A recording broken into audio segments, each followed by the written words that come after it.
Well, today everybody, in this video, I want to give you guys a little bit of a lesson on music theory for beginners. Music theory can be thought of as one of the most complex and intricate things you can learn as a musician, but it's really not that complicated. If you can count to 8 or count to 12, which I'm sure you can figure this stuff out, okay? So in this video, I more or less want to just talk about if you're lost about music theory, if you're confused, this will serve as a guide on where to start and then where to go from here, okay? So as always, if you enjoy this video, like, comment, subscribe, follow me on any sort of streaming service platform, follow me on any sort of social media platform. I really sincerely appreciate all you guys' love and support. With that being said, let's get on to today's lesson. So, basics of music theory, basic understanding of what music is and how to think about it. Well, there's only 12 notes in music. There's no more, there's no less. Now there's different octaves and pitches, but there's really only 12 notes we can choose from, which is why on a guitar fretboard, for example, when we go from 0 to 12, that is an octave. That's why there's 12 frets on the guitar, because there's only 12 notes or 12 tones we can choose from. And those notes are as follows: A sharp / B flat, B, C sharp / D flat, D sharp / E flat, E, F sharp / G flat, G sharp / A flat. All that together equates to 12 notes or 12 tones. Now each one of those letters or one of those notes goes up by a half step or down a half step. Basically, all those notes are 1/2 step increments from each other. And a half step is one space, one note from one to the next, and a whole step is, you guessed it, 2. So taking a look at the fretboard, if we went from the 5th fret here to the 6th fret, that's a half step. Or if we went 5, 7, that's a whole step. Now taking a look at all the letters here, A through G, all the ones that do not have a sharp or flat are just called the natural notes, meaning A natural, B natural, C natural, etc. A through G. A nice rule of thumb is all of those notes are a whole step apart, except for between B and C and E and F. So technically, there is no such thing as a B sharp or a C flat. Like I said, technically, there are certain rare instances if you want to get like specific or be a stickler, but we're not going to talk about that for today. Same with E and F. Between E and F is just a half step apart. All the other natural letters are a whole step apart. So those are all our available tones. However, if we played the high E string, in this instance, a high D sharp string, I'm a half step down. If I did this,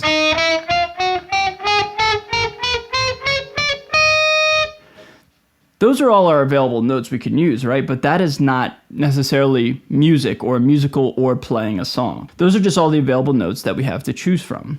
But think of it like coloring or painting. Just because we have an array of different colors we can use, that does not mean we have to use them all in order for our painting to be complete or our drawing to be good, right? We just pick and choose the colors that we want to use when creating art. Well, the same thing applies with music. And a nice guide and one of the fundamental ideas of choosing notes and which notes you should choose, or the quote-unquote right notes, is following diatonic scales. And there's 2 types of scales that we're going to talk about for this video: major and minor scales. Now, there's a certain formula with each of these scales. The major scale follows this: whole step, half step, whole step, half step. All right, I'll say it again: whole step, half step, whole step, whole step, half step. 2 wholes and a half, 3 wholes and a half. So if you follow that sequence of events and put it on, say, like a fretboard or a piano or any sort of musical instrument, if you follow that sequence of notes, you will automatically manifest the major scale. If I take the high E string right here, if I went whole step, half step, whole step, half step. And if you notice, I've reached the 12th fret, which is an octave, which is one cycle through all the available tones that we have to offer. So if we played it a little bit up to speed, following the whole step and half step formula, that's a major scale. Now, I'm predominantly known for rather heavier styles of music, like rock and metal music, with soon to be a little bit of like EDM and stuff like that in there, but I have a lot of harder elements in my music and what I create and what I listen to, right? So I'm not going to play it on the high E string, but what if I just played, I'm going to drop tuning right now. What happens if I just play that same exact phrase, that same exact sequence of notes on the low string?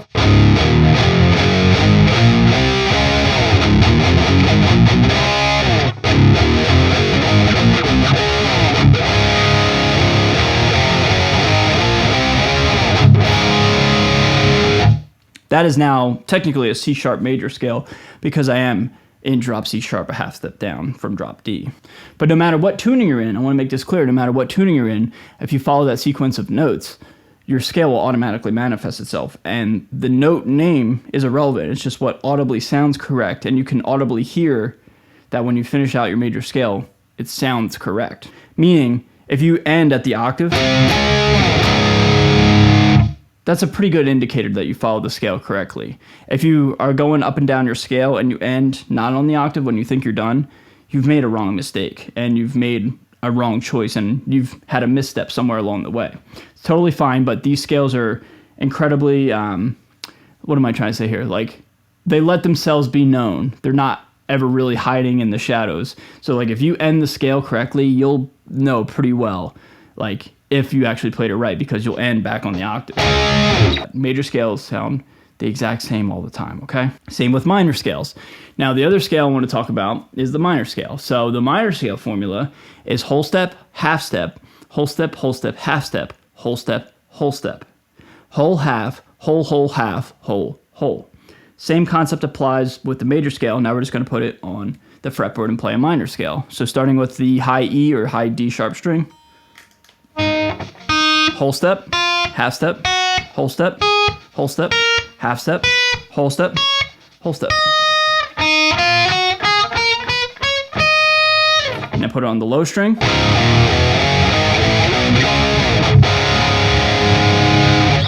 Same thing applies there. So there's two types of keys, two types of scales we're going to focus on today, but we're not going to talk about modes or any sort of like otherworldly concepts or anything a little bit more elaborate. This is for beginners, right? This is just a basic starting point for people understanding music theory. So there's two types of keys, majors and minors, all right? So you follow that formula and then you put it on the fretboard, it'll manifest itself organically and effortlessly. And as long as you remember the pattern, you don't have to think too much. Just follow it like you would your favorite riff. Like follow it like you would, I don't know, whatever. That was Moby Dick by Zeppelin. But like, if you ever want to play a major or minor scale, think of it like you would play like your favorite Metallica song or something. Like you have that memorized or whatever. So just memorize this, and therefore you don't have to think so much. Now, the next concept I want to talk about is intervals. And this is in relationship to major and minor scales or scales in general. So an interval is the distance between two notes, okay? Think about intervals in real world applicability real quick. When you think of the word interval, in my opinion, there's two types of instances. That is measuring distance and time. Like interval training, if you're like weight training or like aerobic training or sprinting or stuff like that, or like, long distance running. You're running in intervals, you're lifting in intervals, etc. So time is one way to think about intervals, but then distance. The distance from New York to California, the interval is blank amount of miles, right? And intervals are fixed numbers and fixed measurements. New York and California, the distance isn't changing Monday through Saturday, right? It's not like sometimes it's, 2 million miles and then another time it's 500 miles, whatever, right? Like it's always the same distance every single time you measure that. The same thing applies with intervals on the fretboard. An interval that you probably know rather well if you've been playing guitar or playing music for, within a month to 6 months is a power chord. There's a distance between these two notes here. And that is actually called a perfect fifth. So if you play a root note, meaning your starting note, and a perfect fifth above, you'll automatically manifest a power chord. That's a little teaser trailer to the full-length feature that we're going to talk about right now, okay? So let me give you all of the intervals within one octave. Remember we went from 0 to 12 here? Same thing applies. There's intervals all throughout that 0 to 12 or 1 through 8 idea, okay? Here are the intervals in one octave. Unison, minor second, major second, minor third, major third, perfect fourth, tritone, perfect fifth, minor sixth, major sixth, minor seventh, major seventh, and perfect octave, or just plain old octave, okay? To understand that right now, I'm going to use my high E string as an example. So an interval is measuring the distance between two notes, okay? So I can't just put my finger on the fretboard and go, oh, this is a major third. In reference to what, right? Like you need a grounded point, a starting point, a reference point to then when you go away from your starting point and land either higher or lower, you can measure the distance and see how far you went. And then you can call it that distance, measure that distance.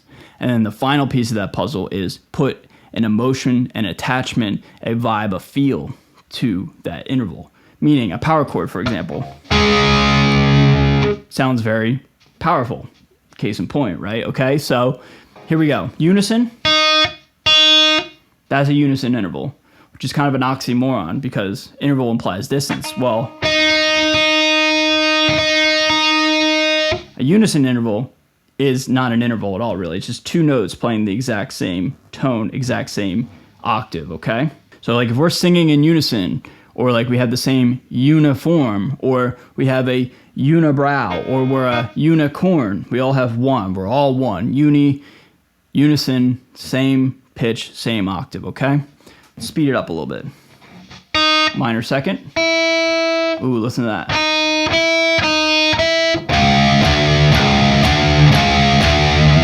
Kind of haunting sounding, right? Major second, minor third, major third, perfect fourth, tritone. Ooh, haunting. Perfect fifth. That's your perfect fifth, that's your power chord, but you know, when you're not playing it together, just listen how powerful and like heroic this sounds. That sounds great, right? It sounds very desirable, very pleasing to the ear. Moving on, minor sixth, major sixth, minor seventh, major seventh, octave. So the distance between those two notes, again, the starting point, the root note, and when I go down the road and play another note against it, it creates an interval, an objective, measurable distance. And then, like I said before, I want you all to start to create an idea in your head of like what emotion brings out when you play a certain interval, because if you want to have the ability to create and write a song or write a riff and you want a certain vibe or mood, you can automatically go to those intervals and not have to guess. So like if I want something haunting, tritone and minor seconds would be perfect. Here's a horrible riff that I just made up right now.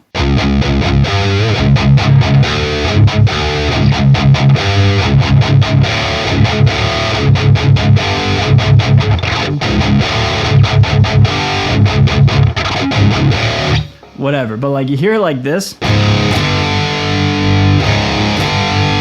that does not sound very good. Here's a song everybody knows, family favorite.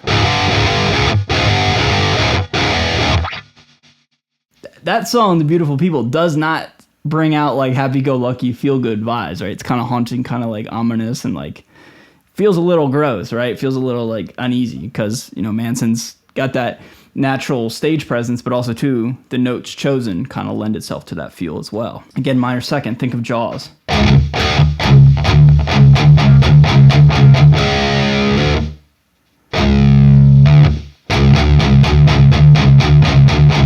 Walk by Pantera, etc.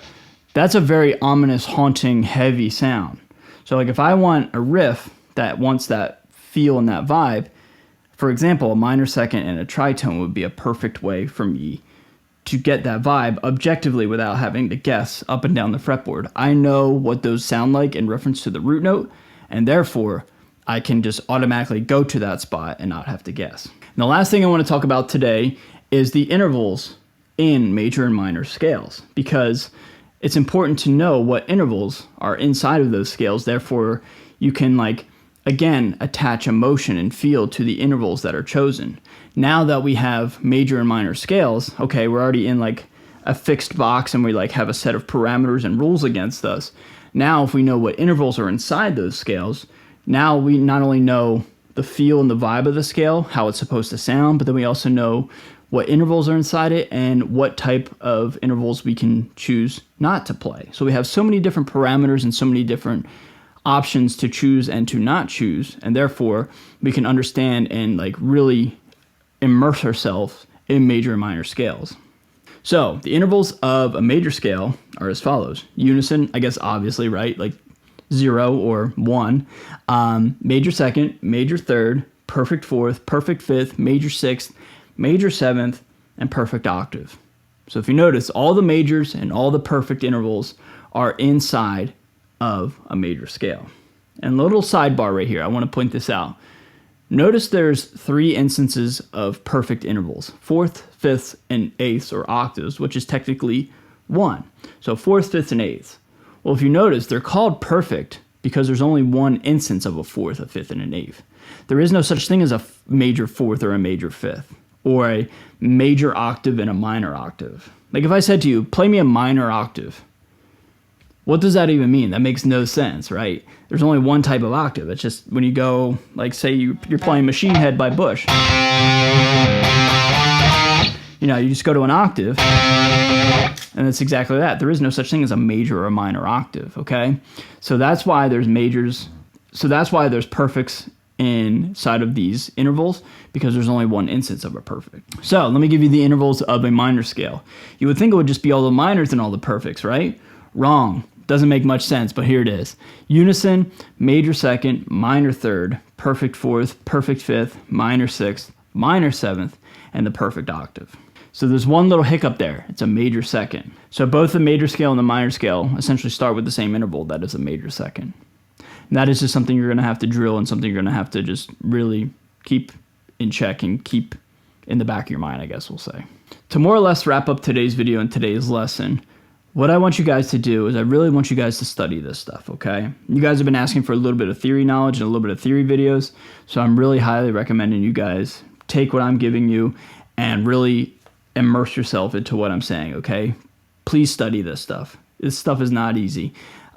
This is like an acquired skill that takes years and years, and people go to university and get their masters in this type of stuff, okay? So this is not easy, okay? But I promise you, if you just like trust me and put the time and the effort in, it will stick to you, and it'll be so freeing and so like limitless in terms of what you could do. You hear it all the time that people say like theory hinders creativity. I don't want to learn theory because I don't want to be uncreative. That's a bunch of nonsense, and I'll just leave it at that, okay? That's like saying you don't want to learn Japanese because it'll make you speak English worse. It's not true. Study this stuff, really pay attention to what I'm saying, and just trust me on this. And then what I want you guys to do is I want you guys to try to create, and I want you guys to try to live inside of these worlds and see if you can put these parameters up for yourself and see if you can create anything, whether that's a riff, a lead, anything. Just try to create something with it. Try to force yourself to use this stuff, because the more times you use it, the better you'll comprehend it and the more it'll stick, okay? So that's going to do it for today's video, a little basic understanding and introduction to music theory. I hope you guys learned something. If you have any comments or questions, I'll be sure to do my absolute best to answer them down below in the comment section. Again, be sure to like, comment, subscribe, do all the things I ask you. Follow me everywhere, every sort of streaming service, every sort of social media place. I really appreciate you guys, okay? With that being said, I'm out of here. I'll see you guys in a video very, very soon. Later.